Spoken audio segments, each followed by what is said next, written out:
O Mahabharata. De Krishna de Vaipayana Vyasa.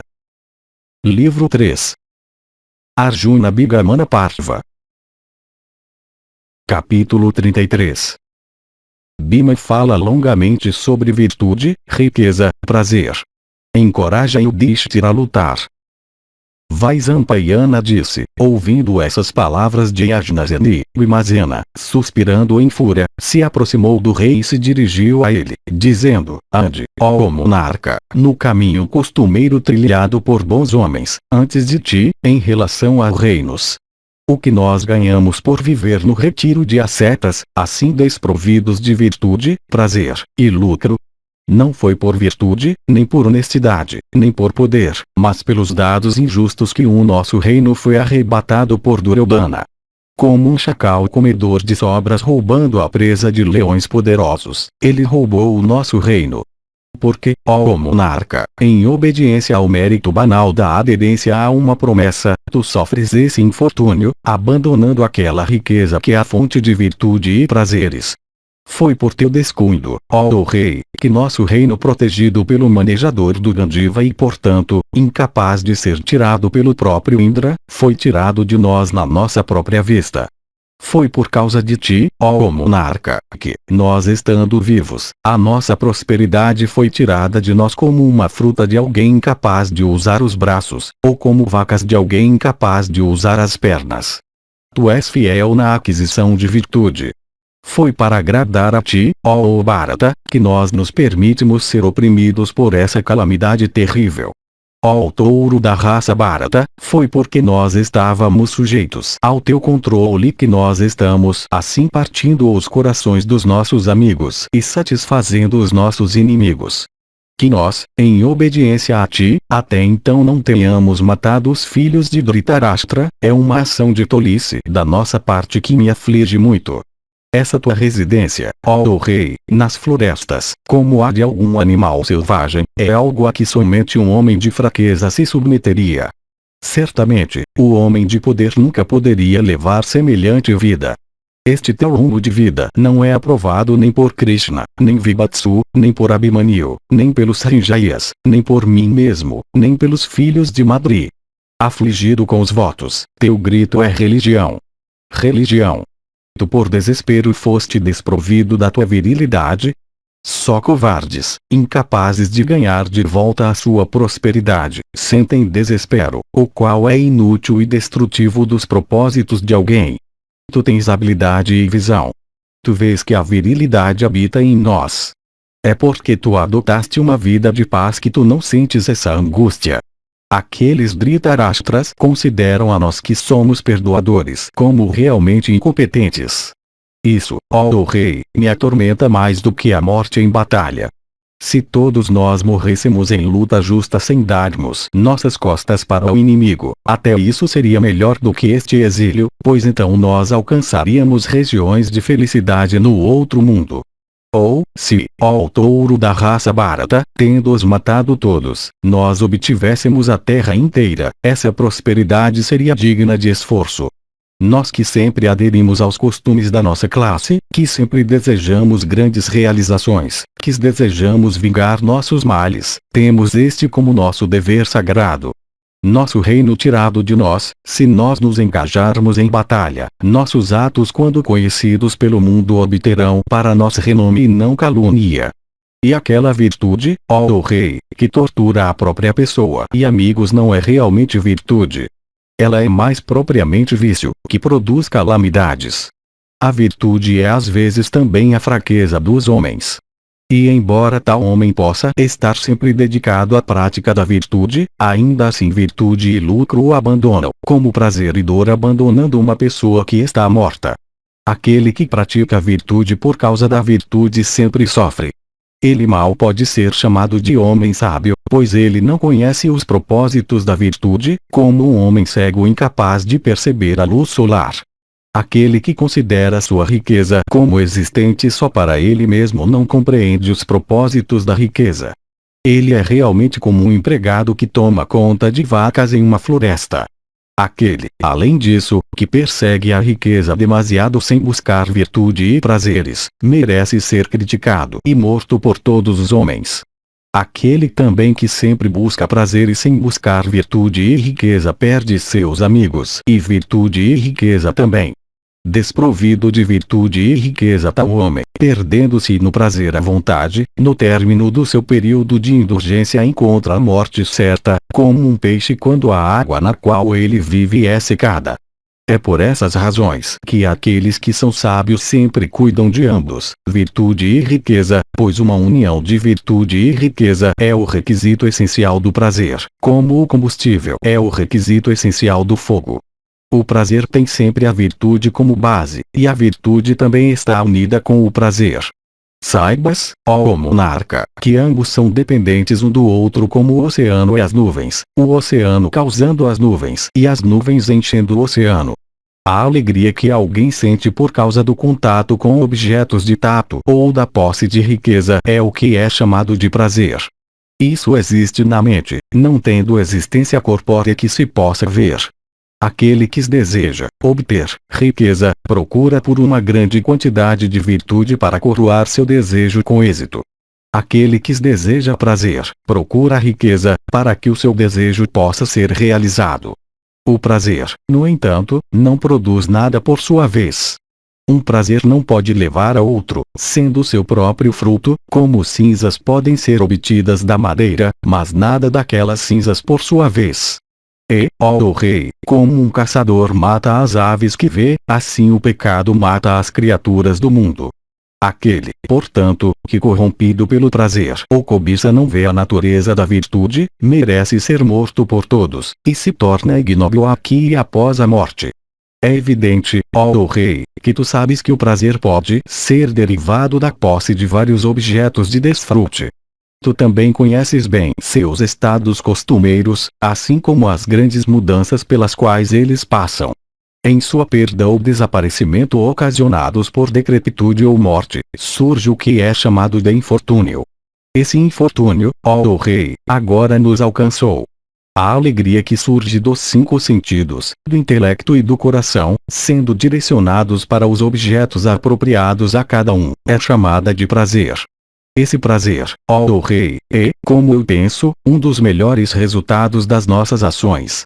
Assim, ó monarca, uma pessoa deve considerar virtude, riqueza e prazer um após o outro. Uma pessoa não deve se dedicar só à virtude, nem considerar a riqueza como o maior objetivo de seus desejos, nem prazer, mas deve sempre buscar todos os três.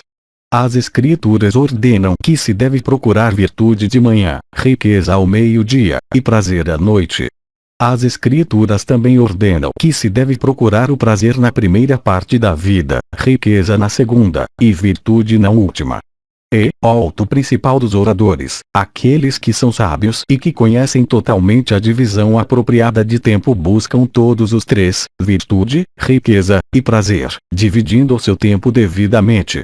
Ó filho da linhagem Kuru, se independência desses três, ou sua posse é o melhor para aqueles que desejam felicidade, deve ser determinado por ti depois de pensamento cuidadoso. E tu deves então, ó rei, agir firmemente ou para adquiri-los, ou abandoná-los todos. Pois aquele que vive vacilando no meio dos dois duvidosamente leva uma vida infeliz. É bem sabido que o teu comportamento é sempre regulado pela virtude. Sabendo disso, teus amigos te aconselham a agir. Doações, sacrifícios, respeito aos sábios, estudo dos Vedas, e honestidade, esses, ó rei, constituem a maior virtude e são eficazes aqui e após a morte. Essas virtudes, no entanto, não podem ser alcançadas por alguém que não tem riqueza, mesmo que, ó tigre entre homens, ele possa ter outros talentos infinitos. O universo inteiro, ó rei, depende da virtude. Não há nada mais elevado do que a virtude. E a virtude, ó rei, é alcançável por alguém que tem bastante riqueza. Riqueza não pode ser ganha por se levar uma vida mendicante, nem por uma vida de debilidade. Riqueza, no entanto, pode ser ganha por inteligência dirigida pela virtude. No teu caso, ó rei, mendicância, que é auspiciosa para os brahmanes, é proibida. Portanto, ó touro entre homens, esforça-te para a aquisição de riqueza por exercer tua força e energia. Nem mendicância nem a vida de um Sudra são apropriadas para ti. Força e energia constituem as virtudes do Kshatriya em especial. Adota, portanto, a virtude da tua classe e mata os inimigos. Destrói o poder dos filhos de Dhritarashtra, ó filho de Pritha, com a ajuda minha e de Arjuna. Aqueles que são eruditos e sábios dizem que soberania é virtude. Adquire soberania, portanto, pois não cabe a ti viver em um estado de inferioridade. Desperta, ó rei, e compreende as virtudes eternas da classe. Por nascimento tu pertences a uma classe cujos atos são cruéis e são uma fonte de dor para os homens. Cuida dos teus súditos e colhe os frutos disso. Isso nunca pode ser uma vergonha. Essa, ó rei, é a virtude ordenada pelo próprio Deus para a classe a qual tu pertences. Se tu te desviares disso, tu te tornarás ridículo. O desvio das virtudes da própria classe nunca é aprovado. Portanto, ó tu da família Kuru, preparando o teu coração para o que deve ser, de acordo com a ordem a qual tu pertences, e abandonando esse rumo de debilidade, convoca a tua energia e carrega a tua carga como alguém que a carrega corajosamente. Nenhum rei, ó monarca, poderia alguma vez adquirir a soberania da terra ou prosperidade ou riqueza somente por meio da virtude. Como um caçador ganhando seu alimento na forma de bandos de pequenas caças facilmente tentadas, por lhes oferecer alguma comida atraente, alguém que é inteligente obtém um reino por oferecer suborno para inimigos inferiores e cobiçosos. Vê, ó touro entre reis, os Asuras, embora fossem os irmãos mais velhos em posse de poder e riqueza, foram todos derrotados pelos deuses através de artifícios. Assim, ó rei, tudo pertence àqueles que são poderosos. E, ó de braços fortes, mata teus inimigos, recorrendo a estratagemas. Não há ninguém igual a Arjuna no manejo do arco em batalha. Nem há alguém que possa ser igual a mim no manejo da massa. Homens fortes, ó monarca, se envolvem em batalha dependendo de sua força, e não da força de números nem de informações dos planos do inimigo obtidos por espiões. Portanto, ó filho de Pandu, usa a tua força. O poder é a base da riqueza. Qualquer outra coisa mais que seja citada como sendo sua base realmente não o é.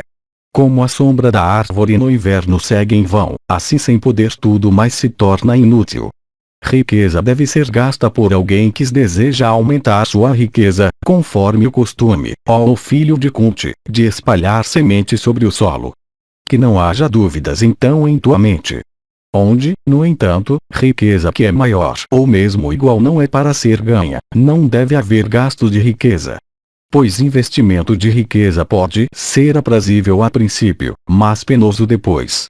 Assim, ó rei de homens, a pessoa que joga fora como sementes um pouco da sua virtude para ganhar uma medida maior de virtude é considerada sábia.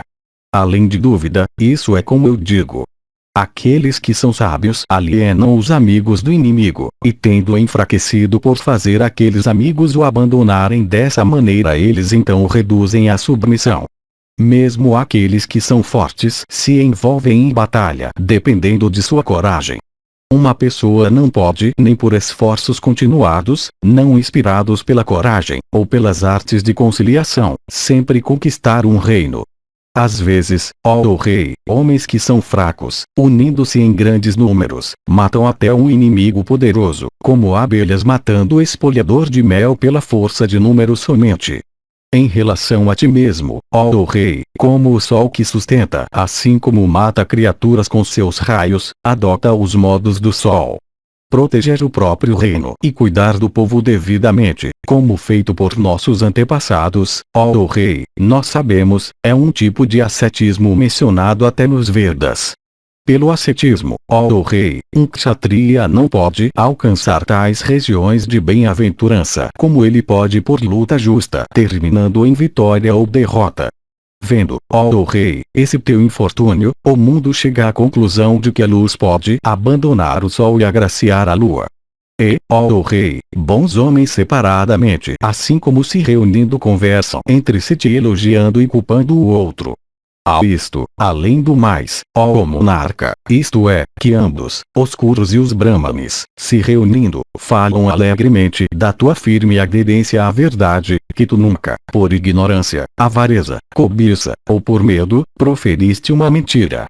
Qualquer pecado, ó monarca, que um rei cometa ao obter domínio, ele consome todos eles depois por meio de sacrifícios notáveis por grandes presentes. Como a lua emergindo das nuvens, o rei é purificado de todos os pecados por conceder aldeias aos brahmanes e vacas aos milhares. Quase todos os cidadãos, assim como os habitantes do país, jovens ou velhos, ó filho da tribo Kuru, te louvam, ó Yudhishthira. Isto também, ó Bharata, as pessoas estão dizendo entre elas mesmas, isto é, que como leite em um saco de pele de cachorro, como os Vedas em um Sudra, como a verdade em um ladrão, como a força em uma mulher, assim é a soberania em Duryodhana. Até mulheres e crianças estão repetindo isso, como se isso fosse uma lição que elas procuram decorar. Ó repressor de inimigos, tu caíste nesse estado junto conosco. Pai, nós também estamos perdidos contigo por essa tua desgraça. Portanto, subindo em teu carro equipado com todos os instrumentos, e fazendo os brahmanes superiores proferirem bênçãos sobre ti, marcha com velocidade, neste mesmo dia, sobre Hastinapura, para que tu possas dar aos brahmanes os saques da vitória. Cercado por nós teus irmãos, que somos firmes manejadores de arco, e por heróis habilidosos com armas e como cobras de veneno virulento, parte assim como um matador de Vritra cercado pelos Marutas. E, ó filho de Kunti, visto que tu és poderoso, subjuga com teu poder os teus inimigos fracos, como Indra oprimindo os Asuras, e tira do filho de Dhritarashtra a prosperidade da qual ele desfruta.